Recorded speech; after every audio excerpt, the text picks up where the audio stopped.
for us to win, the feathers got to beat the pheasants. Right? And how do you do that? The feathers has to seize a fez.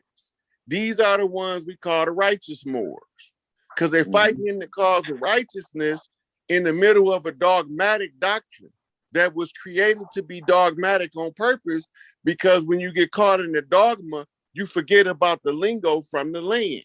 The wind talkers are the chief. And when Noble Drew Ali put it on the record that he was a high chief, I know anything that he write is going to be heavily coded. And if you don't know the lingo, you're not going to be able to decode it. Right? So when we talk about dirty Moors, we're not talking about all Moors.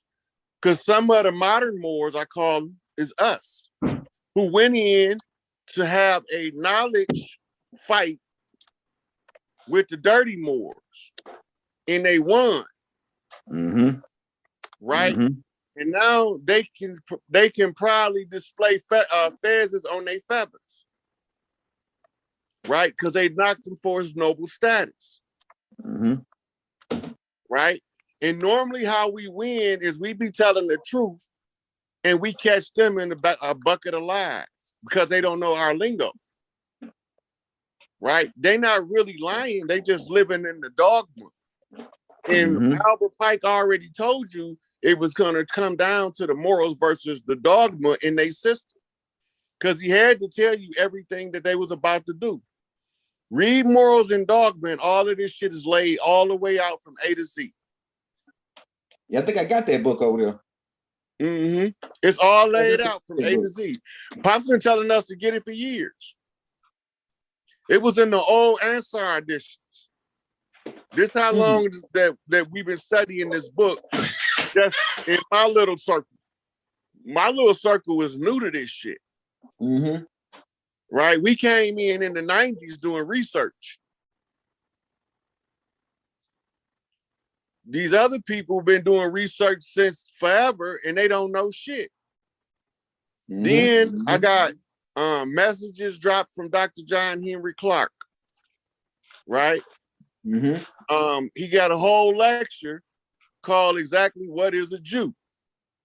But you don't even know what you're listening to if you don't know how we talk on the land, that country shit. Right? Because them country folks be talking over them city slickers' head, but they think they dumb. Yeah. Right? And we be laughing at the city slicker thinking we dumb, while we got him thinking he winning all the time. He ain't out slicking nobody but himself. And so, Elder trying to get the baby together, get the baby under control. Hey, look, this dude, like he tearing up my stuff, man. If I, you know, I can't get to him while I'm talking right now. So he going after all my good stuff. Yeah, he's trying to get your attention. That's all. He want daddy attention. Yeah, but I be with him all day long. I know. It don't matter. Remember when you was little? And when I was little, my daddy was like God. When Dad walked in, I wanted to be right there where he was at because I wanted to learn how to be God too. Yeah. My other boy, Haru, he got his Switch, Nintendo Switch with Mario and Sonic. I don't hear from him no more. But my baby, he always, if I go outside, he gotta go. If I'm going in the truck, he gotta go. If I'm going to the bathroom, he gotta go. He gotta be right there. That's a Blue Lies daddy's boy right there. Yeah, his middle name Malachi, so he my angel. Malachi. That's what's up. Yeah. So he makes sure, and then he makes sure if he see me doing everything I do, he do. So I can't do nothing bad in front of this dude, like drink a beer or something like that, because he gonna be wanting to drink. He gonna be wanting to eat. That's what they call that learning by osmosis. He trying to imitate everything you do so he can be just like you. Yeah, I love my baby Hakeem. Oh yeah, that's another question, because somebody asked this question about and I already know you probably already covered it, but they said one lady said And I just word it like this. How do you feel about Noble Drew Ali? Because some people saying, and these people probably don't even know nothing about Noble Drew Ali who's saying this. Noble Drew Ali, he was down with us, of course. I mean, what was your opinion on that? But you know, is Noble Drew Ali, was he down with us? I already, you know. Okay, so first and foremost, if it wasn't for Noble Drew Ali, we wouldn't know what's going on the land. Period. We would know half the story because Prince Hall gave us the first half of the story, the blue side. But the red side, if it wasn't for Noble Drew Ali, we wouldn't know jack shit about what was going on in the Moorish Zionist temple with the blood rituals and the blood rites that was keeping us suppressed. Right? So he was definitely down with the team. He was definitely a soldier. He was definitely a warrior for the righteous. Because without that, we couldn't put this shit back together. Right? So that tell me that he had to be all for us. Because he put his life on the line and lost it for this struggle. Ain't no motherfucking traitor gonna put his life on the line for this struggle. Right? So we already know all of the ones who they murdered because they putting their life on the line to get us out of the condition. Well, Farrakhan came to us and said, we ain't gonna let no more our leaders get just murdered like that. Right? So the FOI first had to get rid of the traitors they had. So Wallace decentralized, remember? And then Farrakhan single-handedly rebuilt it, but he didn't just rebuild it, he handpicked everybody. He already knew who he was getting in his inner circle because he knew who the traitors was, because Malcolm drug them all out. Right? But we don't know what's going on because we don't know how to read the lingo. But Malcolm dragged them out and called them by name in the public domain. That tell you who they loyalists are by knowing who they are. And when you know who they are and who they loyalists are, you know who not to pick from. And that's why he was able to be successful without getting murdered this long, because they can't touch him. He set his shit up right. Right? And he married to the grand matriarch on the land.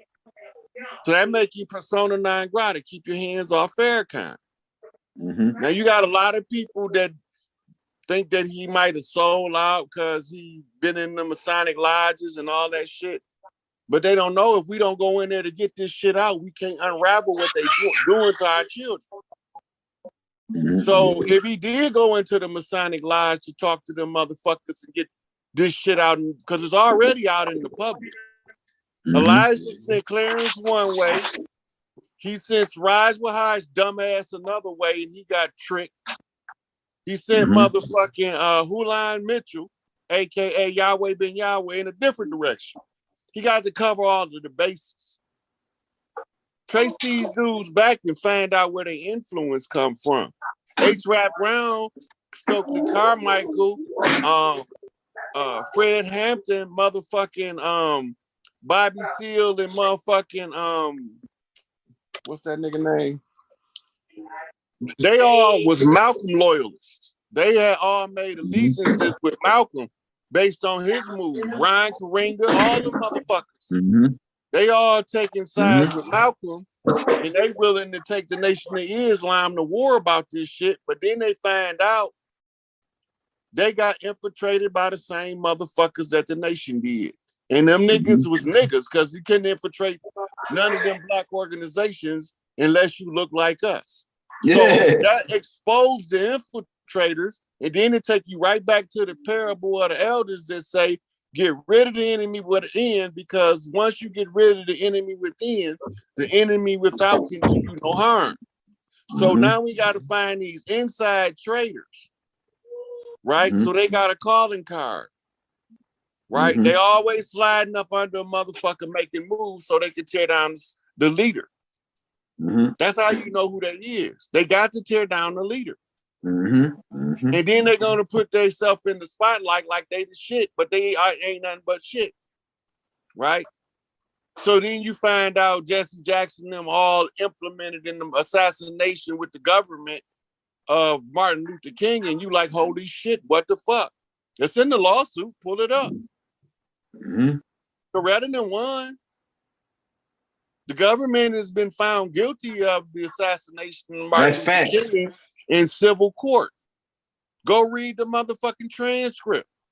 And then you're going to be surprised at the niggas that was standing with Martin, walking with Martin, talking that motherfucking we shall overcome shit was the ones behind helping the government to set his ass up. That's a fact. Right? So it wasn't no pink motherfuckers that set him up. Right? So we can't blame them for that. We can't blame them for Malcolm. We can't blame them for Clarence. We know who killed Clarence. Same motherfuckers, the dirty Moors. Look just like us. Because wasn't no pale faces finna go over there where he was at. With no motherfucker talking about shooting him. They would have never got away.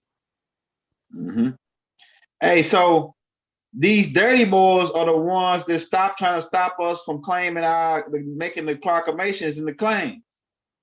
Right. Like to me. They don't want us to do that because it bumps them off the land. They have nowhere to go. It bumps them off the land when the ones that's from the land take their feds, they stuck, they assed out. Hey, so long as they can wear their feds, they can be disguised as us. So they can disguise themselves as us. But once we take their feds off, they assed out. So now you have a group of trained Moors called Peace Stones. Right? That's their job to figure out who the dirty Moors is, who the righteous Moors. It's what you call family business. That's their family business. I'm from the Blue Lodge. It really don't have nothing to do with me other than I'm obligated to tell the people who the dirty hands is behind the scene, the black hand under the KKK robe. Right? If I wasn't obligated, I wouldn't be telling them. I wouldn't even be saying nothing about them because that's not my family tree. Right? My king is Hoover. Right? But I got to respect all of the chiefs on the land. There's 3 high chiefs on the land. Right? And they putting this shit back in order. So I don't have to worry about who the dirty Moors is or none of that. That's Angel Bay's job. He have to clean that shit up. But if he want me to give him a hand, I ain't got no problem with it. You understand what I'm saying? But that's his family business. He have to clean that shit up. So what he say, go, and that's just gonna be the end of it. Ain't nobody getting in their family business. The righteous Moors gonna clean the dirty Moors up. They know who they is. That's not my job. I'm not under their doctrine. I don't ascribe to Moorish science as my primary doctrine. I describe to growth and development. However, I was an understudy in a Moorish science. That means I studied under their sciences until I figured it out. And then I seen what Noble Drew Ali was saying because he left codes in the Circle 7. And because I knew what the codes was and what to look for, I was able to find my message, right? And go straight to who he tell me to look for, Angel Bay. He told me that. That's a message from the grave, nigga, from 1929 to now. That message got to me. Angel Bay is the man. That's what he told me. And then when I do the research and the background on him and match, because my mama told me Angel Bay that's his job too. And she been knowing him since he was a teenager. So she told me that was his job. She said, I don't know what's wrong. Why they got him and Larry in there? They can't clean up the street from in there. That's what my mama told me. I said, what you mean? She says that's their job. They was born to clean the streets up of Chicago. In turn, it's going to affect the whole Midwest and the rest of the country. Big Tookie and it had to go clean that shit up on the West Coast. Right? That's not my job. I'm not a Crip. I'm growth and development, but I can tell you who responsible and who have to answer to the people and who have to clean shit up. Ain't nobody getting out here without cleaning their shit up. I don't give a fuck who you is. That go for me too. That don't make me no better than nobody else. If I don't get this shit done, I can't go nowhere till we figure this shit out. So I'm telling y'all, I'm giving y'all the pieces to the puzzle. Put this motherfucking shit together. These niggas don't belong here. They look like us. They not us. They call themselves the white man. They recognize as a free white person in law under the corporation that jurisdiction we've been subjugated under because of a blood ritual 200 years ago. The ritual expired July the 4th, 2019. I immediately seized our motherfucking position because that's my job. Now that the position is seized, it's up to us now to demand the three kings come give us the report of what's the fuck going on the land. As far as the Moors go, that's not my job to clean that shit up. That's between Taj, Angel Bay, and the rest of them. That's not my house to clean up. I'm just telling you they got infiltrated, and who the infiltrators was, they know them as Dirty Moors. I call them Dirty Moors. Farrakhan call them satanic Jews. The same motherfuckers. They know who infiltrated they shit, trying to mislead the people and fleece the flock, because they'll tell you they know. They can call the name of the dirty grand sheiks off the top of their head on the other side of the country. They know who they is because they didn't got the reports from the congregation. That's not my cleanup. I got to go help Larry whatever he need me to fucking do. Right now, he got me out here, little drummer boy, come to drum major, lead these motherfuckers to the motherfucking water. You ain't got to make them drink. You just got to tell them where the water at. It's up to them whether they want to take a drink. So I'm telling y'all the water, right, is out in the motherfucking open as soon as y'all see it. That's not a mirage. This shit is over. The corporate structure is why in the fuck do Joe Biden live in Delaware if he's the president supposed to be in DC? Can anybody explain that shit other than what I done already explained, that DC shit is over with? Right? So we know what it is. Dinglesville and them, they got to go clean that shit up. I don't have to clean up one motherfucking more. Clean ones or the dirty ones. That's not my job. My job is to tell them who gonna clean that shit up, and he got to be a Moor. Angel Bay is the one got to clean it up, because that's the one Noble Drew Ali left in the paperwork was gonna clean it up. He matched the blueprint. So I followed the instructions and I'm telling the people. Hey man, I can tell I like your haircut. I think you and Mike Tyson might be from the same tribe some kind of way, man. That's on the same. That's just that's because you see Warrior the same. When you look at him and you look at me, you see Warrior. Yeah. I got another question for you. He from his clan is the Browns. Okay. Right, that's who Cleveland named after. That tribe. The tribe was the Browns. It's a big ass tribe. They all down off in Mississippi, all the way up into Ohio, going into Michigan, going around the Detroit area. It's a big family of them. That's a big ass tribe. That's good stuff. I'm gonna look that up. Hey, I got another question for you, because all this is stemming around the Moor Saints. Now, I see the gas prices going up. I see like everything getting high. Hey, how does this play a part in us claiming? Does this us claiming this property back and getting everything back in order? Is that part of it? Okay. Of this system? Yeah, because the people got to get fed up with the structure and the system that's in place to the point where they disassociate. Right? They become so aware that what's taking place. So let me tell you why gas prices and shit is going up. It's not going up because it's a shortage. It's going up because they system and the people they were under are no longer in the position to continuously provide the crude, right? So we didn't seize all of the oil wells on the earth. The people of the earth seize everything. So now all they can do is use their reserves up. As the reserves lessen, what's the law of business? Supply and demand, right? As the supply diminishes and the demand remains the same, it shoots the price up. If the demand increase, the price will go even higher. And as what they have on surplus begin to decrease, it forces the prices up. Now remember, they got to get rid of all GMO foods. This is going to cause a temporary food shortage, right? But remember, the Nation of Islam been doing